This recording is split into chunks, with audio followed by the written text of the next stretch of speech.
It's the most wonderful time of the year.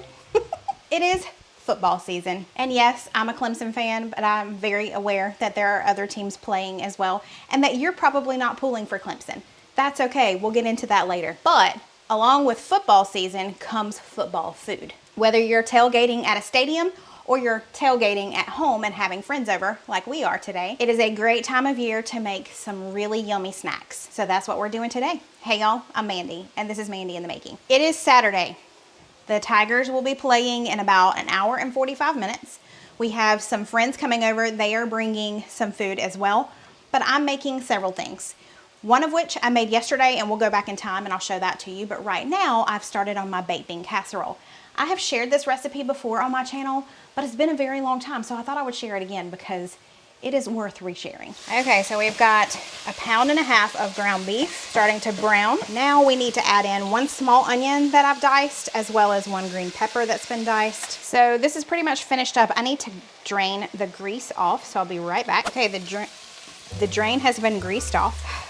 I'm not thinking today. The grease has been drained off. We're gonna add in 2 cans of pork and beans. Now I've got 1/2 cup each of ketchup and barbecue sauce in here. So let's add that in. A couple of tablespoons of spicy brown mustard, a couple of tablespoons of the Dub sauce, 1 tablespoon of soy sauce, and 4 tablespoons or 1/4 cup of brown sugar. Let's mix all of that together. Okay, we're just gonna let this simmer for 5 minutes, and then we will transfer it to a casserole dish before it goes in the oven. Let's preheat our oven to 350. It's been about 5 minutes. We're gonna transfer it over to this 9x13 baking dish. This is Caraway. It is very nonstick, but if you don't have something super nonstick, make sure you grease it first. I have to tell you, I make this just about every time we have a big picnic at church, and so many people love it. It's always gone really quickly. This is definitely a crowd pleaser. I've made this, I don't know, 15, 20 times in the last few years. It really is kind of my go-to. At this point, you're going to put 6 to 8 slices of bacon that you have already cooked, crumbled all over the top. I, in a hurry this morning, forgot to cook my bacon before I did this, so I'm gonna go cook my bacon now, but I'm gonna go ahead and get this in the oven. So you'll put your bacon on top, cover it with aluminum foil, stick it in the oven at 350 for 45 minutes. So doing what I should have done in the first place, but I've got 6 slices of bacon on here. I just cut them in half, and we're just gonna cook these on my griddle. And then once they're done, we'll crumble them and put them on top of the casserole. I just grabbed this out of the oven. We have 27 minutes left, but let's put our bacon on top. Get our aluminum foil back on and put this back in the oven. Do as I say, not as I do. You ever heard that one before? I'm sure you have, but it definitely applies to this instance. Okay, it's been 45 minutes. Now we need to take this off the top and let it bake for another 10 minutes or so. All right, mister. While I've been in here cooking, he's been outside. What you got going there? Well, this is going to be a sauce that's going to go on top of those legs once they come out. And about 4 minutes, put the sauce on there, put them back in for about 15, 20 minutes. Oh yeah, so he's been smoking some chicken legs, some drumsticks outside. And this is a buffalo sauce. Mixed with some butter and garlic. Garlic, thyme. All right, that's gonna be delicious. Oh, yeah. So I'll show you those when he's done. What'd you say they were called? Lava legs. Lava legs. That's right. He came up with that recipe. He's done it, what, 1 or 2 other times? Yeah. Yeah. One at a time. Okay, so we're excited about that. Welcome to Friday, Mandy, who just did my workout, took a shower, still have wet hair. But we're going with it because I need to get this in the oven. We are making Parmesan ranch snack mix. Think Chex Mix, but without the Chex. So the recipe called for Chex, but we don't eat Chex cereal, and it only used, I think, like 1.5 cups or something like that of Chex. And my grocery store only had the really large boxes of Chex. So in other words, we were probably gonna waste the rest of it. So I said, we're just gonna leave that out. Now, apparently you can do this in the crock pot, but I read some reviews on it. Seems like it gets kind of soggy in the crock pot, so we're gonna do the oven method. Takes about an hour in the oven, but let's preheat our oven to 250. So since we're leaving out the Chex, we're just going to up how many Cheez-Its we put in. We've got original Cheez-Its, and we've got Cheez-It Grooves. This is the zesty cheddar ranch. So we'll do about 2 1/4 or 2.5 cups of Cheez-Its. 1, 2.5. And we'll do the same amount of the Cheez-It grooves. Have to say, I've never had these grooves before. They're really good. We need about 1 1/3 cup of mini pretzels. I did want to mention, I cut this recipe in half-ish because I didn't want to make too much. There we go. We also need about 3/4 of a cup of cashews. All right, that's that. Now we need to melt, excuse you. Now we need to melt 4 tablespoons of butter, or half a stick of butter. To our butter, we're gonna add about 1 1/3 tablespoons of ranch seasoning powder. There we go. And about 3 tablespoons of the Dub sauce, which is probably all I have left in here. I think I have another one in the pantry though. 1, 2, just enough. Let's whisk that together. Okay, I'm gonna go ahead and stir this around just a little bit. Now let's pour our good stuff over top, and then we'll just kind of toss it. Okay, I'm gonna go ahead and toss it now and add the rest. Let me grab my baking sheet. So we may have to use more than 1 baking sheet. I've got my large one here. I'm gonna line it with parchment paper just to help with cleanup. If you aren't aware of that trick, that just keeps it lying flat instead of curling up on you. Okay, let's see how much we can fit on here. I think we might be able to get all of it on here. Yeah, we are. So this is gonna go in the oven for an hour. However, every 15 minutes, we're gonna go in and toss it. That way, nothing gets burned and it all gets evenly roasted or toasted. This is what we're looking like when we first go in. Let's put it in the oven. Very sad, I just realized my Inglenook candle burned out. This was one of their testers for fall. I bought like the 4 tester ones, and this one was my favorite, the caramel apple. But she's got some new releases, some pumpkin releases you'll need to check out too. Again, if you want to shop for Inglenook, this is all soy. It is single pour candles. That's very important. That means that the scent lasts all the way to the bottom, and they have pure cotton wicks. So if you want to shop with them, just use code Mandy15 and that'll get you 15% off of your order of $25 or more. I love these. You can smell this all over my house, and this is in the kitchen, and I can be all the way back at the back of the house and smell this. And what we're gonna do is set a timer for 15 minutes. I told y'all wrong. It's an hour and 15 minutes that this has to bake. So we'll do these 15-minute intervals until the time is up. When the timer goes off, I'll come in here and toss it. Okay, this has come out of the oven. It's good and toasty, not soggy at all. We're just gonna kind of spread it out here on this wax paper so it can cool. But as soon as we get it on the wax paper, we're gonna add some Parmesan cheese. Okay, Parmesan cheese going on. Boom. Okay, you just grab 1 chip. I'm not a 1 chipper. Okay. I'm a 1, 2, 3. We're gonna grab some of these cashews. Uh-huh. Ain't that good? Yeah. This has got to last until tomorrow. I don't know how that's gonna happen. So we're just gonna let this cool here for just a little bit. And then I will put it in an airtight container and save it for tomorrow. Save it for tomorrow. Give me that. Next, I'm gonna show you how to make a dip that we love. I did not have time to make it for this particular day, but it is one that is so delicious. Everyone loves it, and it's perfect for football. This one is called Hissy Fit Dip. Now, the first thing we need to do is just brown up our 1 pound of sausage.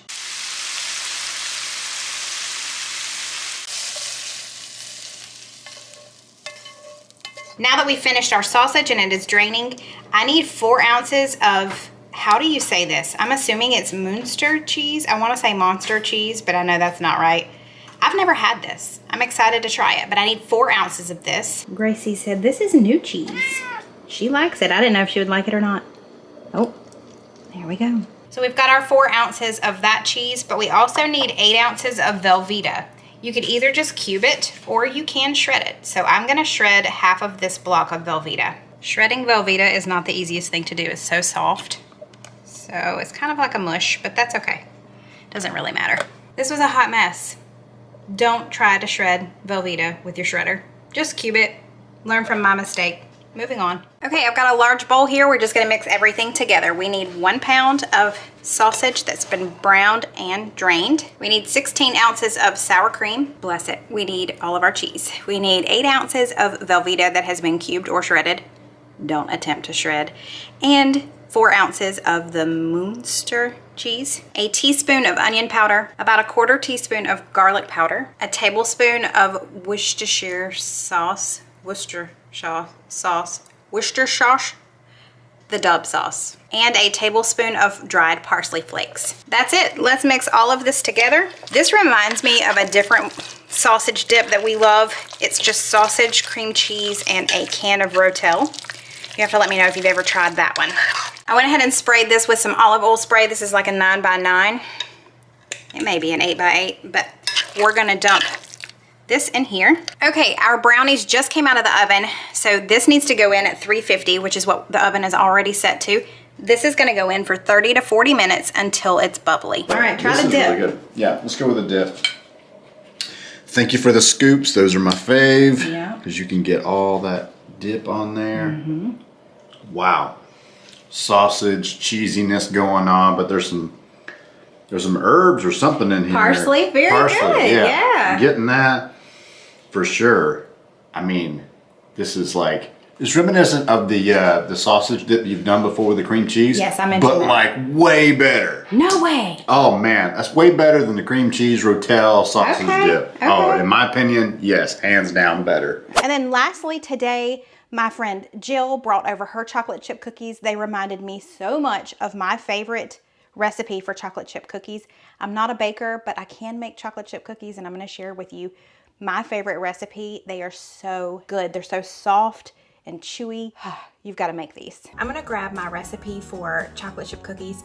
This recipe is really easy, but it uses an ingredient that I had never seen before or never paid attention to before.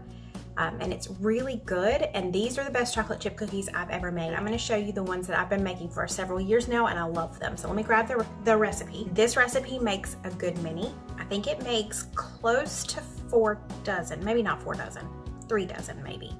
I can't remember, it's been a while since I've made it. We'll find out today, but I'm just letting you know that just in case you wanna cut these in half, in case you don't need that many. We don't need that many, but I'm just gonna make them. So here we go. So here's the recipe. I'm not even sure where I found this recipe. I, of course, will type it up and it will be in the description box below.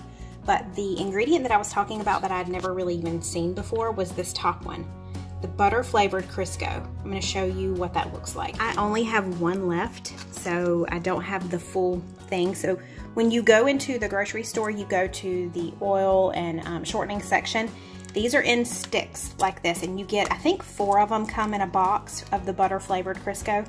This is my last one. We're gonna be using the entire thing, so obviously if you wanted to half this, you wouldn't have to use the whole thing, but this is what makes it taste amazing. Here's everything I'm gonna need. I'm gonna need 3 cups of unsifted flour. I'm almost out, so I grabbed this new bag.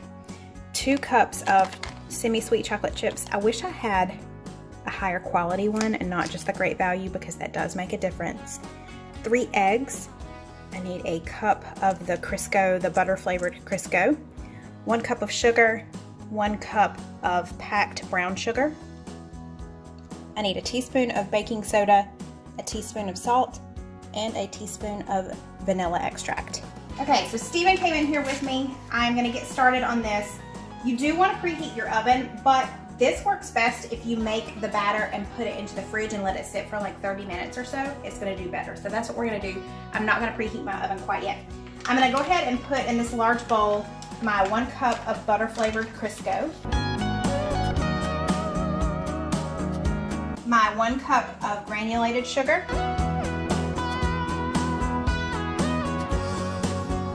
and my 1 cup of packed brown sugar.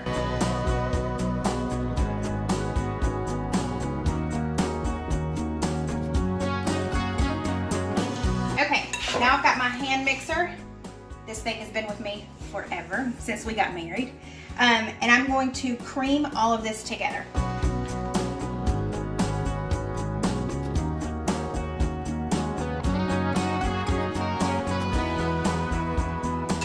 add in my 3 eggs.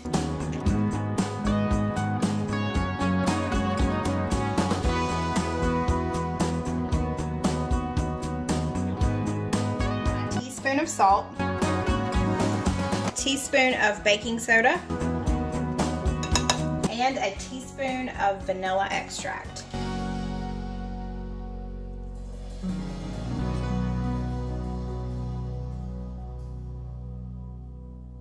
Now let's continue mixing.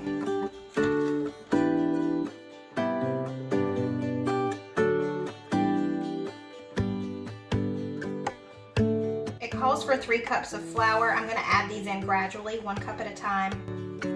In the beginning, I'm going to use the mixer, but then it's going to get too thick for the mixer. So I will have to do it by hand.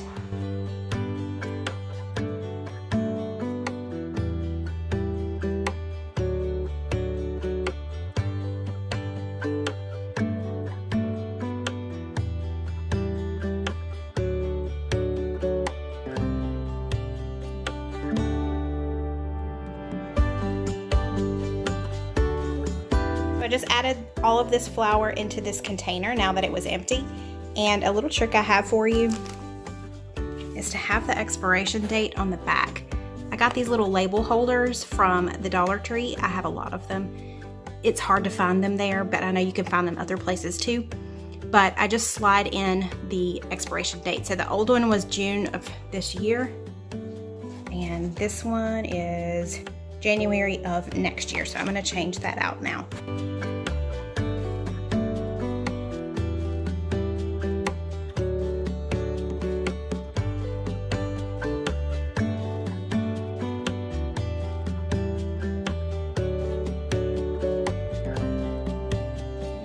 Stir in this 3rd cup by hand.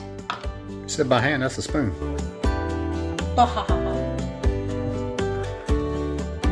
He's got jokes.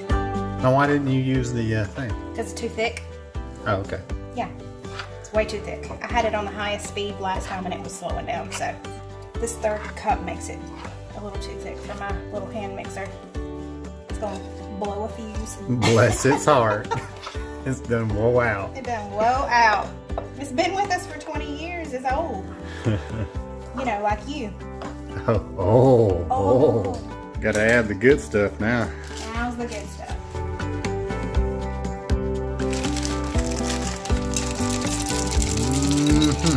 I'll add in about half of them and stir it around, and then I'll add in the last half.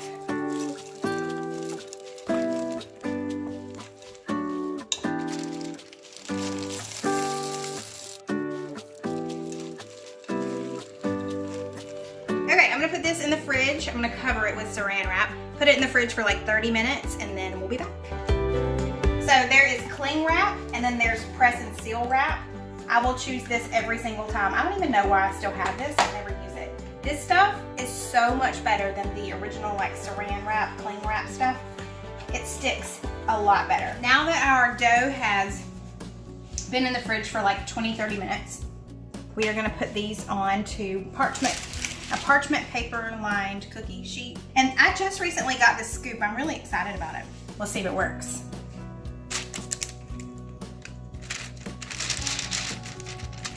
Hello? It works. Okay. Oh, look at there. Okay, I got this.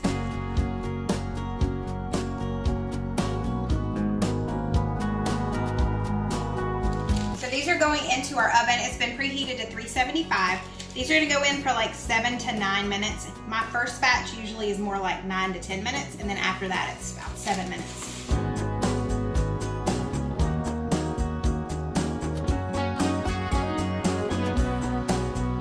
Okay, it's been about 10 minutes. Yeah, these are ready. So let's go ahead and take these out and do the next batch. So what I normally do is just let them cool here for just a second on the pan, and then I'm gonna grab my cooling rack and put them over there, and then put the next batch in. One other thing I forgot to mention, in between batches, I do put the cookie dough back in the fridge. What you gotta say? It's amazing. They're the best ones, aren't they? We love these. So here's how my little process works. These are gonna go over here on the cooling rack, but obviously the cooling rack ones need to come off. They've cooled enough. So they are going into this Tupperware container. And I've got a little storage hack for you that I'm gonna show you in just a minute. These are the last 6, so it made 3.5 dozen. So I was just about right. I said 3 to 4 dozen. I've got the rest of them in here. Here's my little trick if you don't know this already. If you put a piece of bread, and you can just use the heel if you want to, because I don't know about y'all, we don't eat this. If you put this in there with it and put a lid on there and keep it kind of airtight, this will harden over time, but these will stay super soft. I love that trick.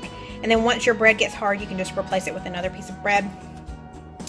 But that trick really does make a huge difference. You want another one? I want that in my stomach right now. Get another one. I don't care. That's fine. We'll get one of those. Okay. Oh yeah. Oh yeah. So I bet y'all didn't even. Sorry.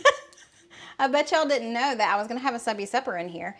This actually came through on a comment on a video, and it's from Candace. And she said, "Hey Mandy, try White Castle Sloppy Joes. 1.5 pounds of ground chuck, cooked and drained, 1 pack of onion soup mix, and a cup of water, and you let it simmer for about 30 minutes. You serve it on like slider buns and some melted cheese. Some people add bacon too."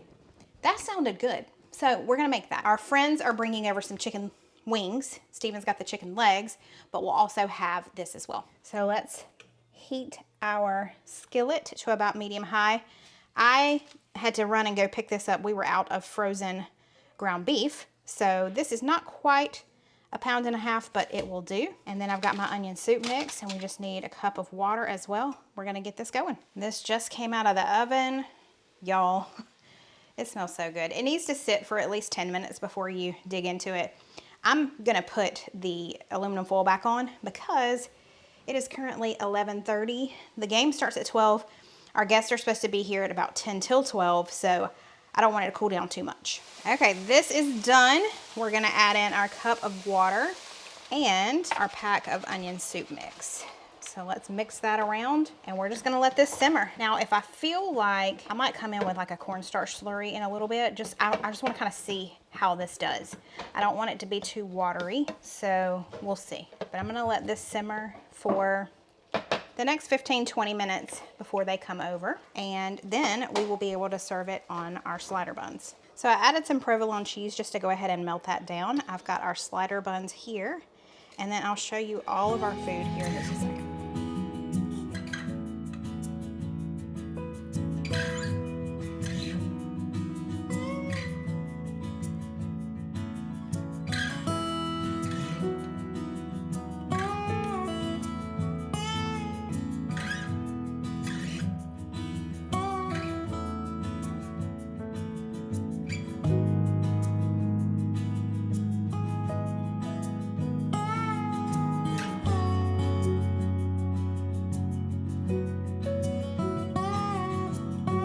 So there you have it, y'all. Lots of great food to serve at your next football gathering, and hopefully your team wins. Thanks for being here. I'll see you next time. Bye.